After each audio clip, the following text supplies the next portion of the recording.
Hi again, everybody. Welcome to an all-new edition of No Holden Back. Ben Holden, Fred Pletsch, as always, on the Hockey Pods with us. Freddie, how are you? I am great today, Benny. Thanks.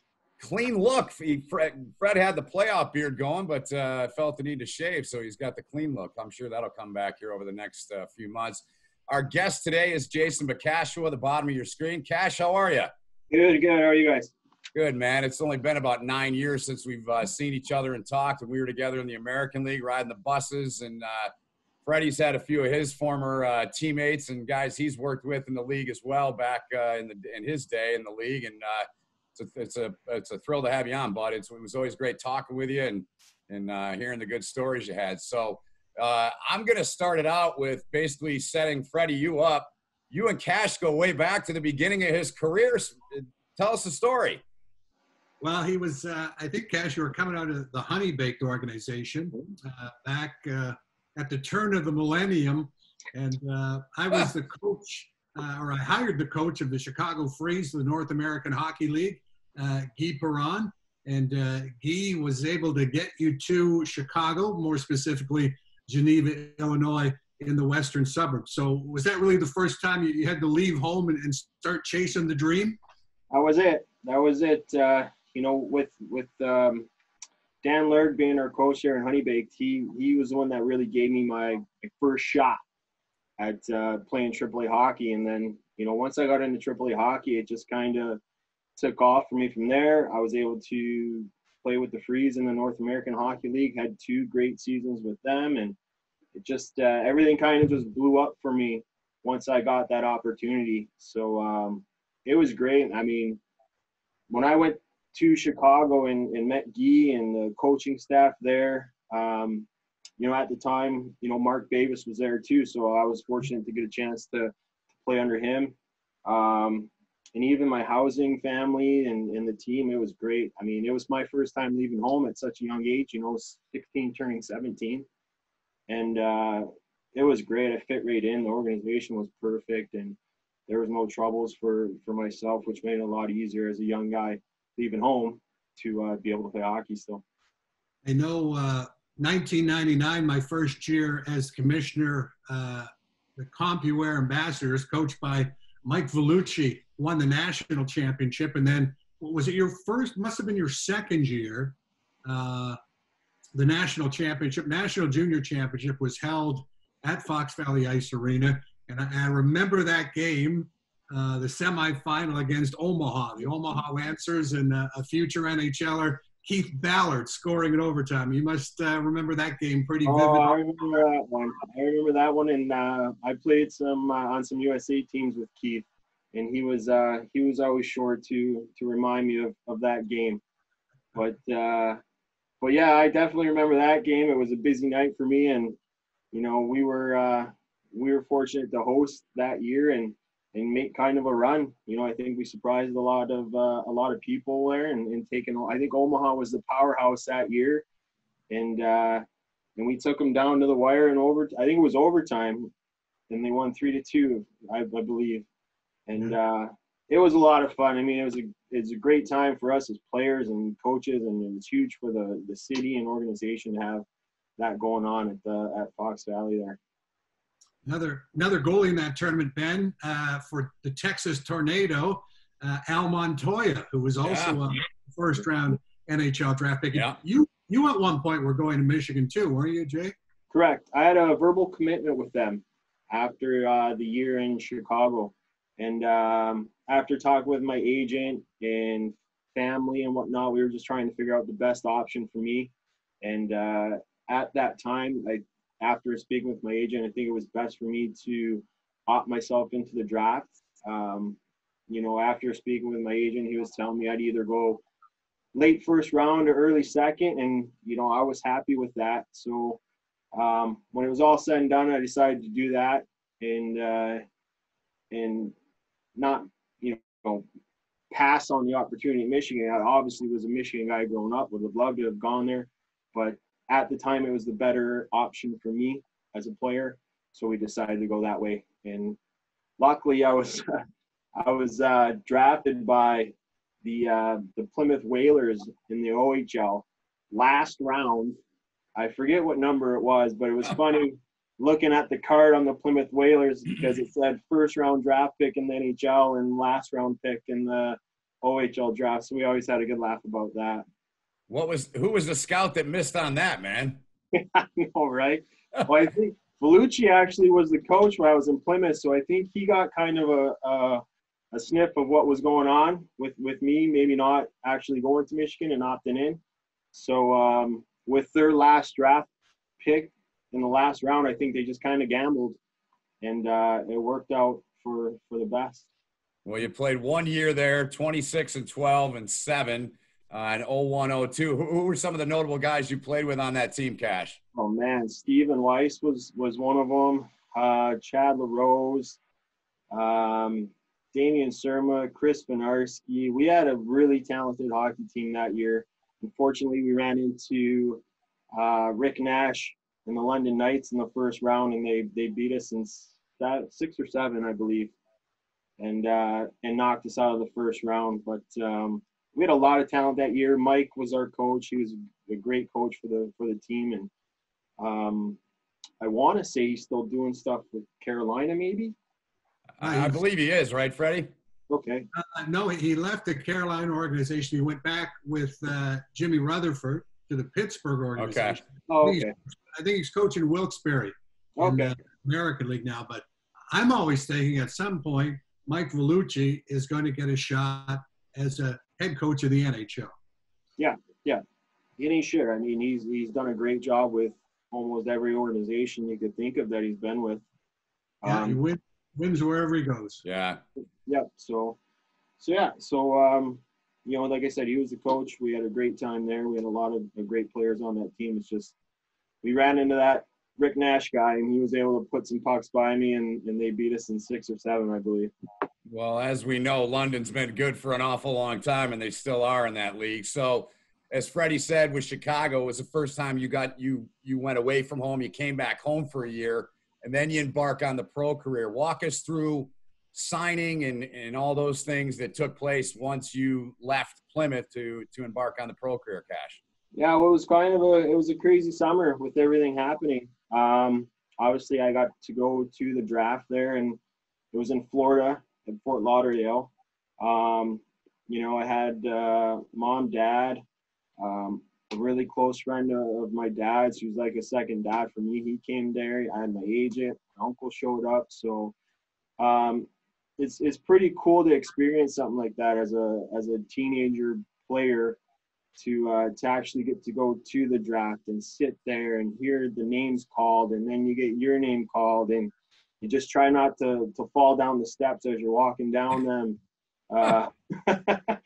And you get to go up there and get your picture taken. I mean, it's what every kid dreams of, you know, and to have the opportunity to do that was amazing. You know, all the hard work, the ups and downs throughout your career before you get there, it all seemed to pay off in what you've done, of what you've learned up to that point.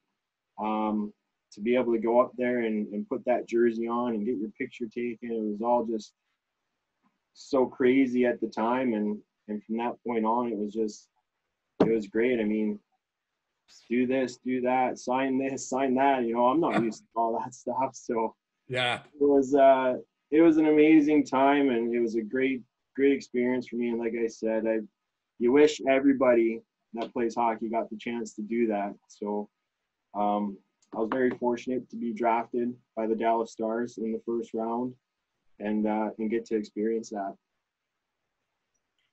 So first round pick, but the developmental path for goalies is different than forwards and even defensemen. They say, you know, defensemen mature more slowly, but goalies even more so.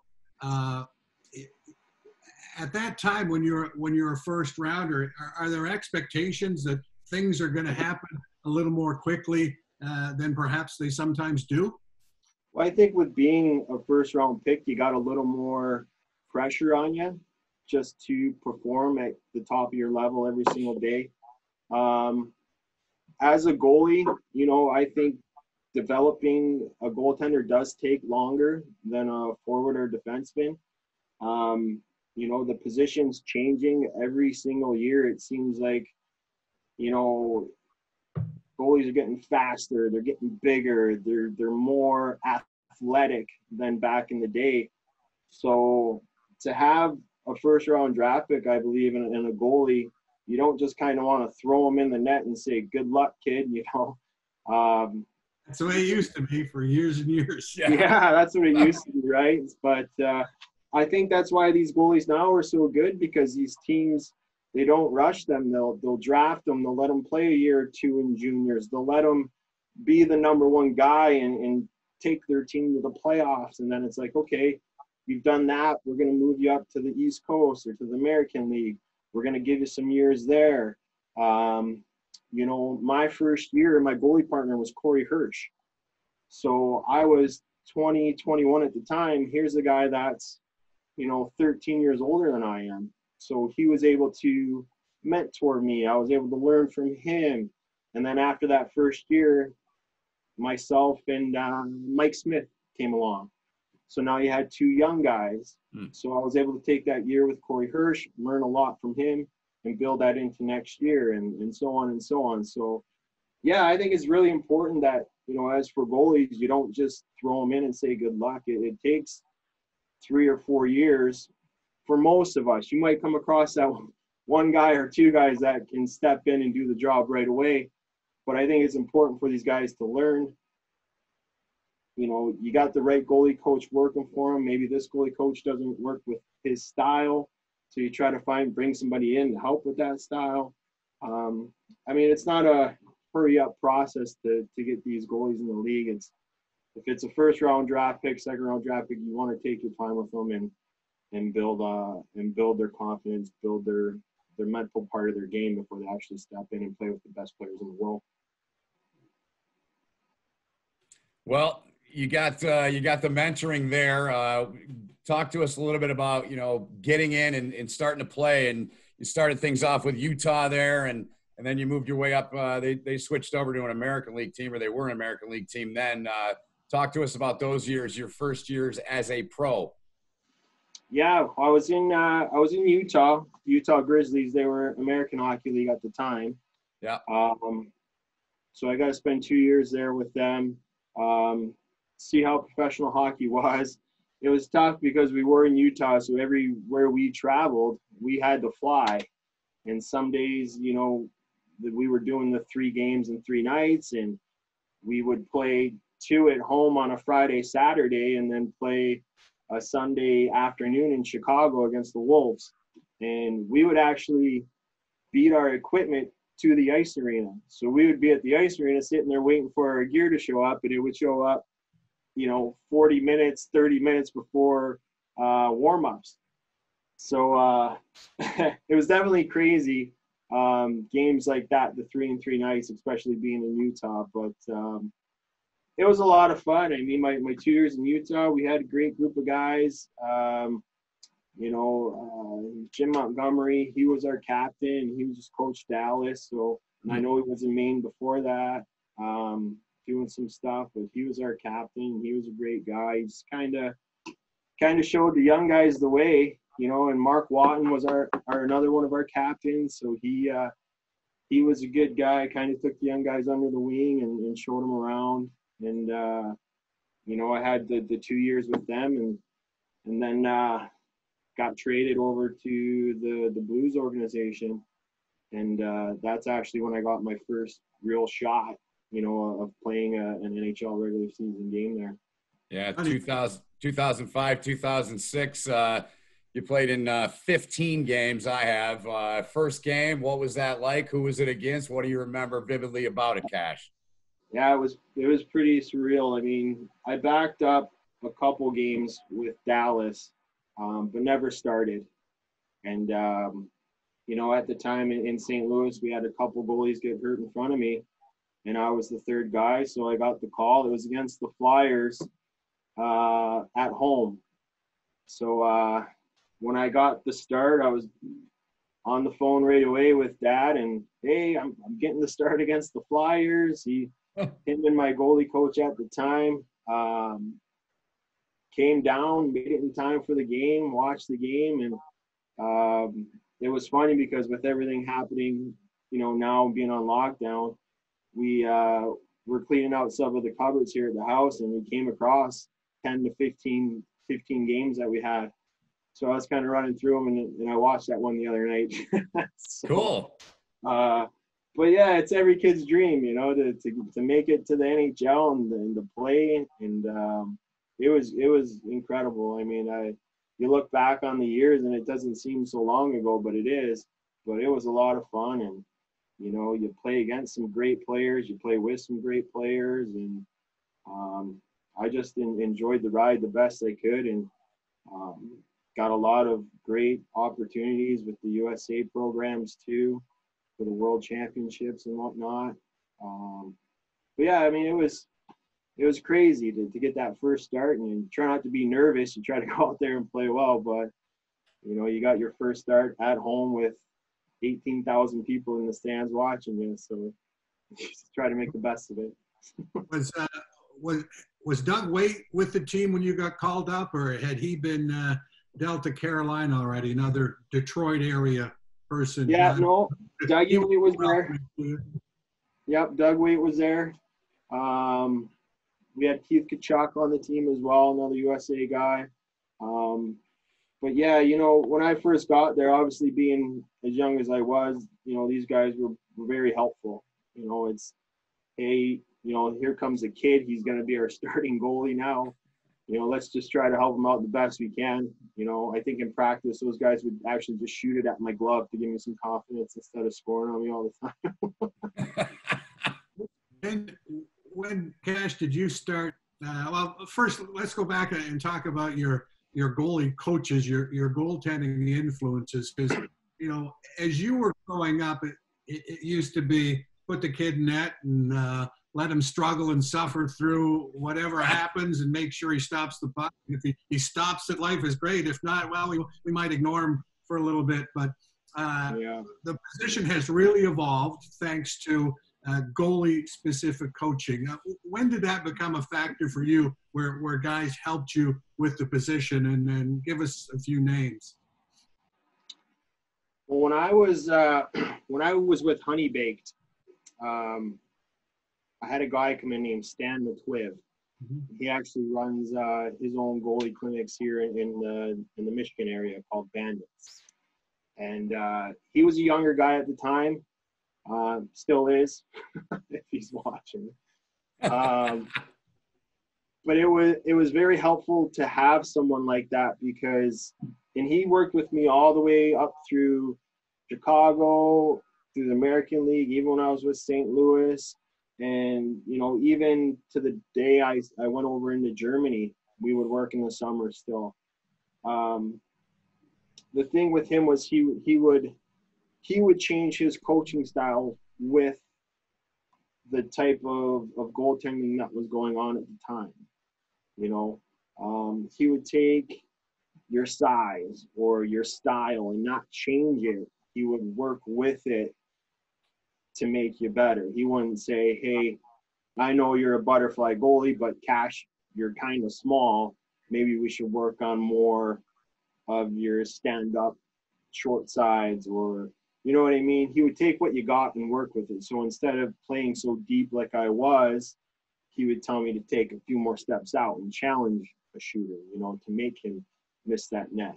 Because I'm not like a Ben Bishop or these guys that are 6'6" when they put their skates on, So he was the one that really worked with me the most, because I got to come home, work with him in the summers. When I did go to these NHL teams, they knew who he was because they would ask, who you work with in the summers. I would tell them.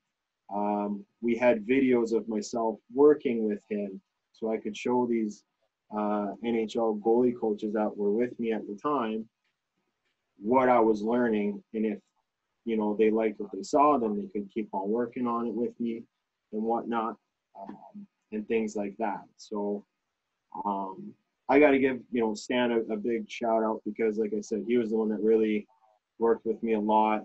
We'd go over videos, if if a game went wrong, you give him a quick call and he'd chat with you for an hour about it. So, but he was pretty much the guy that I worked with a lot during my career. I mean, obviously you run into the teams that you go to with St. Louis and whatnot. Rick Wamsley was the goalie coach for me there in St. Louis, and then when I was with the Monsters there, Hackett was the goalie coach at the time, so they would come in and work with you for a little bit. So obviously those guys helped out a lot too, playing in the NHL. Well, 07, 08, you were a busy guy. You went from Peoria to Johnstown, and then you came to Lake Erie before I got there and before you and I met. Take us through that. One thing I always remembered you telling me, Cash, when you came back, how much you loved playing in Cleveland. Why was that? You know what? Cleveland was just a hockey city. I mean, I had when I was with my last year with Peoria there, start of the season was kind of rough for me. You know, I was playing, and then I was kind of out of the lineup, and then I would play again. So I didn't know what really was happening at the time. So after talking with my agent, we were just gonna look for a trade. David Oliver, who was actually my teammate my first year in Utah. Yeah, I remember that. He was the GM there in Lake Erie at the time, and he picked me up, brought me over, and you know, I came over, and it was just the atmosphere of that arena, the fans, the city, the guys in the room, everything just seemed to click for me there, and it got me out of the situation I was in, where I could come back and feel like, you know, I was playing hockey again and enjoyed it a lot. And that team did a lot for the city. We were always doing something with schools, the local restaurants. Going to practices. Chip waiters, yeah. Yeah. You know, practices with the kids. So yeah. It worked out great for me. I mean, this, like I said, the situation I was in to get out of it and come back, or to come over to Cleveland and just kind of run with things there. And I spent 2 years there with that. And they were actually called the Lake Erie Monsters at the time. Yes. Cleveland right? now. And now it's Cleveland, right? Yeah, they changed it. Yeah, so I got to spend the 2 years with them. And then I left for a year to run over to Hershey with those guys, and that was another amazing year with another amazing group of guys. Won the Calder Cup there with them, and after that summer, David Oliver got right back on the phone with me. He was like, "Gosh, we want you to come back to Cleveland," and I didn't even hesitate. I was like, "Yes, like." I would love to come back there, play for that team again, that organization, that city. And like I said, I didn't hesitate to come back that last year. And it was a great time. That's when you and I met, Ben. That's when you came over. Yep. So we had you and a grizzled John Graham, man. You and Grammer. Me and Grammer. That was a tandem, man. We had the best goaltending in the league, I thought. Yeah, we made quite a run that year too. That was the first time they made the playoffs as an organization. We made the playoffs, and we had a great group of guys. I mean, my roommate at the time was Greg Malden, and he was a great hockey player. Yeah. Yeah. We had Ben Walter was our captain. Yep. He was another great guy. So, and Quinny, he was our coach. Yep. Him and Dan, what was it? Dan Perrier. Perrier. There you go. Yep. Lappy. Yeah, Lappy. So that was great, man. We had a lot of fun that year. We had a lot of laughs in the locker room, which obviously is important when you got a group of guys seeing each other every day and going out and working hard for each other. It was just, it was a great city, a lot of fun, and you know, I look back on it and just you smile every time you hear the name. And there's been a couple times where I've gone back to Cleveland to watch the Tigers would play the Indians.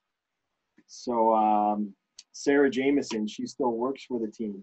Yep. And I would meet her down at the ballpark with a buddy of mine here that loves the Tigers too. We'd watch the Tigers play the Indians, and there've been a couple times where we've walked over to the ice arena and the Monsters were playing, so we'd be able to check out a game too. So it was a lot of fun. Good times. Freddie? Jason, you mentioned your stature, 5'10", which at that time when you were a first rounder, not a consideration. It's what you could do stopping the little black disc. Now you talk to an NHL scout, and if a goalie's not 6'3", they're not even looking at him. Do you kind of lament that size has become such an issue in your profession? Yeah, it has. I mean, as for a goalie, yes. I mean, if you're not 6'1", 6'2", yeah, I don't, personally, I don't think a lot of guys would look at you. I mean, it's just, and it's not your fault as a goalie. You could be a really, really good goalie, but just not have the height. And I believe with the way the game is now, and these goalies, like I talked about before, they're so big, but still very athletic. They can move. They can be very flexible. They can get from one side to the other really fast, just as fast as maybe a not so tall guy. So with that being said, I mean, if you got a guy that's 6'2" compared to a guy that's my height, 5'10", and can move just as well as I can and react to the plays just as well as a smaller guy, it just makes sense to take that 6'2" guy because he takes up more of the net, Kind of ironic that goalies had to get bigger, but now, the Torrey Krugs and the Johnny Gaudreaus and the smaller player are recognizing that skating and skill is paramount. For goalies, it's just size. It used to be they wanted the 6'4" winger going up and down the ice, right? Yeah, that's how it was back then. Yep. But I think with all the, the rule changes now and the hooking and the holding, when you can get those smaller guys that can fly up and down the ice and get low on some of these bigger D-men, I don't think the D-men have much of a choice to kind of grab them or get a stick on them, and that's where they're getting these penalties called on them. And so, yeah, it's almost complete opposite now. It's like, hey, find your 6'3" goalie, but then go out and find your 5'9" forward that can fly. And that's just the way the game's changed over the years, and it's just kind of the way it is with hockey right now. And the game's fast. There's a lot of goals being scored, and it's a fun game to watch. Tell us about the European experience, going over there for the first time. Had you been to Europe before, and what you expected and what reality turned out to be? Yeah. Well, I have been to Europe a few times, but that was with the USA program. So I was always with a big group. We always had, people with us it wasn't so much you're going on your own. So you always had kind of your days planned out. It's like, okay, when we land, we're all going to this hotel. We're all practicing. We all get on the bus. We all do this. So I had been to Europe before many times. When I got that call to go over to Germany for the first time, I was 29, turning 30, to go over to Straubing in the first league in Germany there. I got the call, and I wasn't sure if I wanted to do it or not. I mean, I spent 11 years in the American Hockey League. I was trying to get back in the American Hockey League. But nothing was really popping up for me that summer. So with that being said, I talked to a few players that I know that have played over in Europe before. Some had really good experiences, some not so good.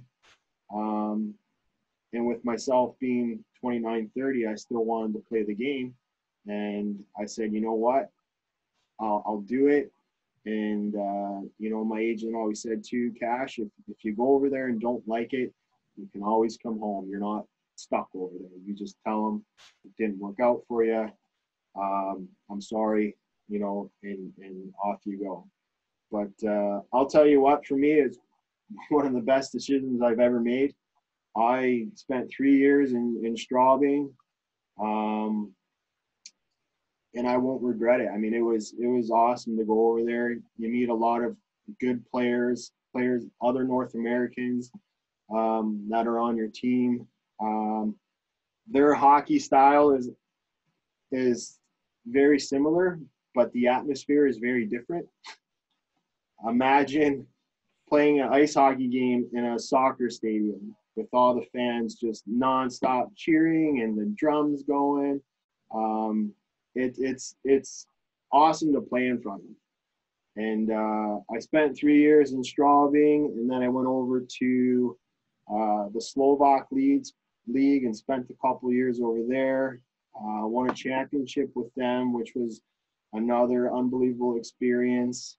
And I've enjoyed it so much playing over there that I always look to continue to play over there throughout the rest of my career, just because I enjoy it so much. It's a lot of fun, and you get to play a sport you love and see the world while you're doing it. And I've had, my parents have come over to visit. I've had a few friends come over to visit, and it's just a great opportunity, I think, for a player. If you ever get the opportunity to go and play, I would tell you definitely go and do it and experience it, because it's great. You get to see the world, you get to play a sport you love to play, and you get the different atmosphere. You get to meet a lot of people, different cultures, the way they live, and it's an experience you'd want to do for sure. And they take care of you guys really well as players, from what I've heard from, guys like yourself. What are some of the examples of things they do to take care of you guys that you don't get here in playing in the North American leagues? Yeah, well, what's nice is they do take care of you really well. So when you get over there, they provide you with an apartment or a house or something along those lines. Each team has a vehicle for the players. So you're given a vehicle too to get you around town, to and from practice and whatnot, and things like that. If you need something while you're over there, they're always willing to help you out somehow, some way. For me, it was a bit easier just because it was myself. I'm not married. I didn't have a girlfriend over there with me at the time. It was just me. But if you are married and have a wife and kids, these teams know that bringing you over. So when they do bring you over, it's no surprise for them if you're like, hey, I'm bringing over a 1-year-old.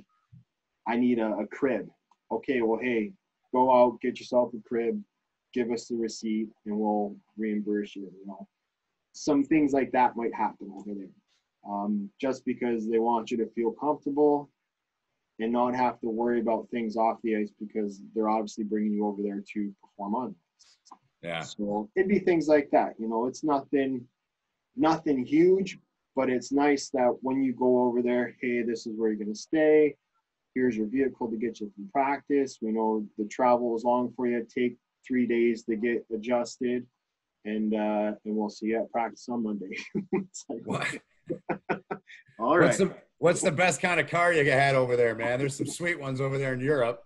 Yeah, you know what? The ones that the teams give you, they're nice cars, but I mean, they're not BMWs. Sports cars? Yeah, they're not BMWs or anything like that. I mean, they're cars that get the job done and get you around. And and like I said, if you wanted to travel to a different spot and drive 4 or 5 hours, the vehicles they give you are dependable. I don't know if you want to go over there and they give you a beat up looking car. Somebody got caught going 180 miles an hour on the freeway here in Michigan. I think it was last week. What's the top speed you hit on the Autobahn in Germany? It was it was about 220 kilometers. I don't know what that would be in miles per hour, but it was Fred knows. That's 140, 150. All right, that was fast enough for me. That Yeah. was fast enough for me. But yeah, even so, driving on that Autobahn, you think you're going fast, and then here comes a BMW or an Audi, or even these guys on their motorcycles. They just come flying by you, and you're just like, "Oof, that is fast." So you were over in Italy playing. You told us we started chatting. So I'm really curious as to that process and when things started to happen over there, when they got you guys out. Take us through that whole timeline, Cash. Yeah, so I've always wanted to go to Italy and play. I've always wanted to go to Italy and see Italy, to be honest with you. Yeah. And, I got the call from last summer from a teammate from my first year in Straubing. He was the head coach, and he asked me if I wanted to come play, and I said, absolutely, I'll come over there and play. So I finally got the chance to go see Italy, which was a beautiful country. I was in a town called Sterzing / Bipettino, because we're kind of right on the Austrian border, so it kind of had two names there. But I was very in the northern part of Italy. Okay. So the season went well. I mean, all the way up through Christmas, everything was fine over there. And then usually right around Christmas or after Christmas, that flu bug always kind of seems to run through a hockey team. Yeah. We'll get the guy that's sick for a few days, he'll come back, and then it's like, oh, this guy got sick, so he gets sick. So when I was there, it just that process was going on kind of into January. And then once the season was over, we had these kind of playoff things. The first 6 teams make the playoffs, but then 7 through 15 would be put into like section Group A and Group B. And you'd have to play each other 2 times, and whoever had the most points out of those would become your 7 and 8 seed teams. So we played those games, and once we finished our last game, everything, to be honest, it came really quick. Nobody really knew what was going on. But after we finished our last game, the word started getting out that there's a lot of people getting sick. It's the flu bug. It's called this. It's called that. They talked about playing the playoffs over there, but with no fans in the stands. And then one player from one of the teams that we played against, he caught this virus, and then next thing you know, it was like, all right, well, if he's caught it, maybe some of his teams have it. We don't want them going on the ice with another team. And within a week, I would say, everything kind of just shut down. The entire league shut down, and then you'd hear all these other leagues in the European shutting down, Germany, Switzerland, you named it, that everybody was just kind of canceling the season, not even playing the playoffs. Yeah. So when it happened over there, it happened quick. But where I played, I was so far north of Italy that there were no cases in our town or anything like that. Everything was south of us in Rome and bigger cities like that where there were a lot more people. But word was out that a lot of people are getting sick from this thing.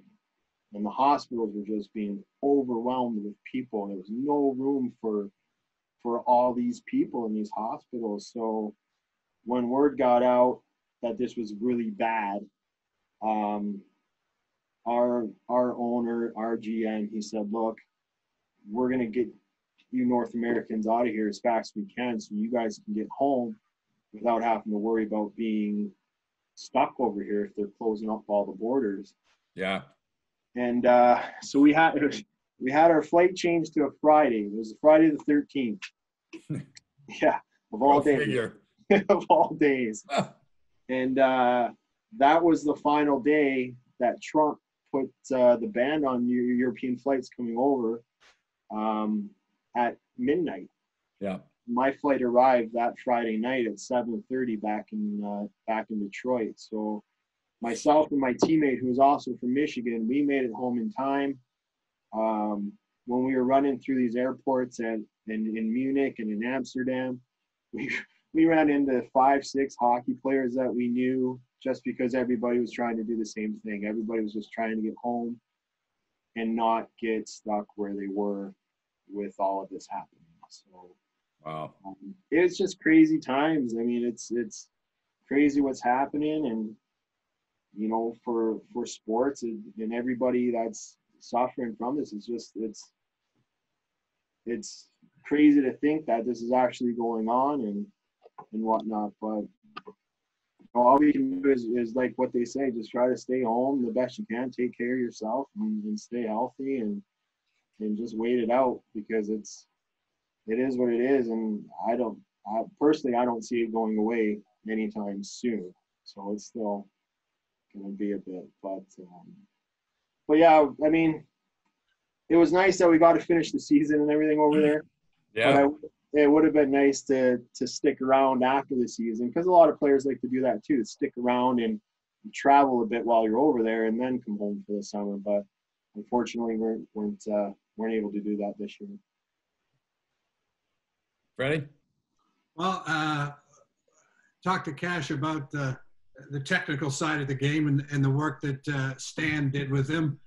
What about between the ears, Cash?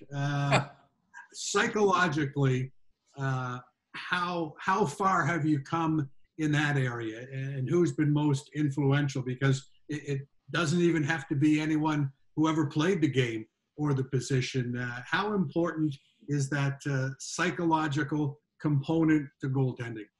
Yeah, well, I mean, like I said before, you have your ups and downs throughout the hockey season. I mean, it doesn't matter if you're 18-year-old guy or a guy, you know, I'm 37 now.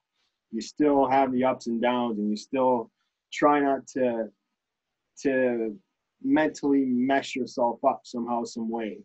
You know, with goalies that I've played with or have come across, you know, my first year with Marty Turco, Ron Tugnut, you know, those guys would help you out, because obviously you're a young guy and you have questions for them.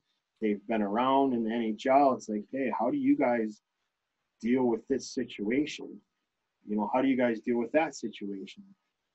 So when you play with these guys that have been in the league, I mean, they give you a lot of feedback on certain ways to overcome certain situations. You know, never turn one bad game into two, just something little like that. So, you know, you're gonna have a bad day on the ice. You're gonna have a bad day if you're just working your normal job.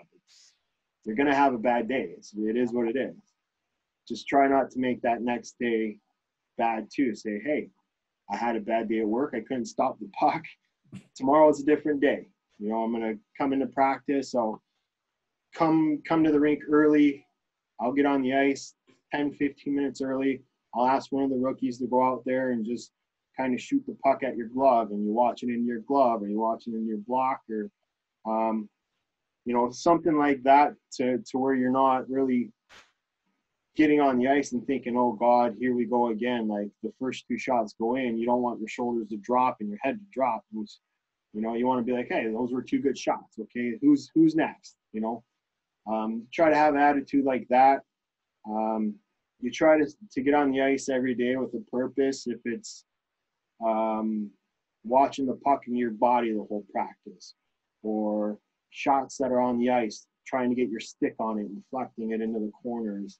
You know, those are good things to do before practice, things to work on every day. So you're not just stepping on the ice to practice. You know, every day you go on the ice, you should want to work on something. So ever one guy that kind of owned you, for lack of a better expression, a guy who you'd show up, you check the line, damn, is he here now? Oh man, I right off the top of my head, I couldn't really think of one, but I'm sure there are guys out there that, you know, if they look back on their stats, they would be like, who we playing tonight? Oh, Lake Erie. Oh, it's Cash in net because we played them 4 times and I got 5 goals against them, you know.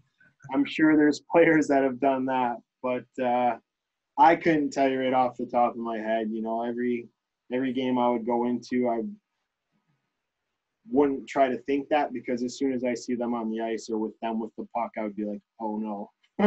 Not a good mindset for a goalie. Probably not a good mindset for a goalie. Yeah. So yeah, sorry I couldn't tell you right off the top of my head, but I mean, I've come across a lot of great hockey players throughout my career. We should give Guy Perron some credit here, going back to the Chicago, Yes. because 2 of his goalies, Jason Bacashihua, and this franchise wasn't around very long, 6 or 7 years. The other goalie, Craig Anderson. Yeah, I saw that. Yeah. Senators, yeah. Yeah. Yep, and I got a Well chance done. to play with Craig in the World Championships. Him and I were actually the 2 goalies for Team USA. I have the photo in my room. I want to say it's 2005, maybe. Yeah. It wasn't Craig when you got called up with us. Wasn't Craig the guy up in Colorado? And If I remember correctly? Yeah. Craig was from Colorado. It was him and Peter Budaj, I believe. Yes. Yes. Yep. I think you were in Chicago. It seemed like more of our guys hardly anybody ever got called up at home. That's just seemingly the way it went. But I remember when you did go up that time, we were in Chicago. Yep. So, and I wanted to add to what Fred said before we wrap up here. One guy that could shoot the puck, he could do it in college, he could do it in pro, and he probably did it on you in practice, was Ollie. Ollie, yeah. Oh, yeah. I remember Ollie coming down the wing, and like I was saying, my first year, well, he was my teammate. Yeah. And he would come down the wing and take his snapshot. He wasn't a big slap shot taker. Yep. He loved the snapshot, and he would come down and go high glove. If I was lucky, it would hit my glove and deflect off somewhere. But if not, that thing was probably going in. And it's fun too, because the older you get as a player, and now these guys that were, like, for example, last year, my head coach was my teammate my first year in Straubing, and that was 7 years ago. Yeah. So here I am still in net, and now he's the coach, and when practice is over, you hear the old, "Hey, Cash," and you look over to the side, and here he comes flying down the wing with the ball. And you're just like, okay, and you still have that kind of competition between the two of you, because Sure. that's just how we Just are the as nature. hockey players. Yeah, it's just how we are as hockey players, and it keeps the game fun for sure. Yeah. Freddie, before we wrap, anything else? No, I'm good. It was good to see young Jason again. Yeah, no, it was a pleasure being here, guys. Thank You have aged very well, man. Oh, thanks. You have. You look the same. Well, I mean, like a lot of these guys, I know they're married now with wives and kids. I'm still not married. I don't have any kids. I'm a single guy, so I guess you could say stress-free, maybe. Yeah. At least in that department, anyways. Yeah. At least in that department, yeah. But yeah, I got good genes, I guess. Well, good stuff, man. We really appreciate you joining us. And any guy that's hanging on my wall in my studio is always welcome on the show. You saw the pic, right? Yeah, I see that back there. It's like I was telling you before. That's one of my favorite pictures I got with that club with the helmet there too. So Great mask. Yeah, Do you remember where that was? That photo. Yeah, do you know? I do. I'm asking if you know. I don't know where that photo was taken.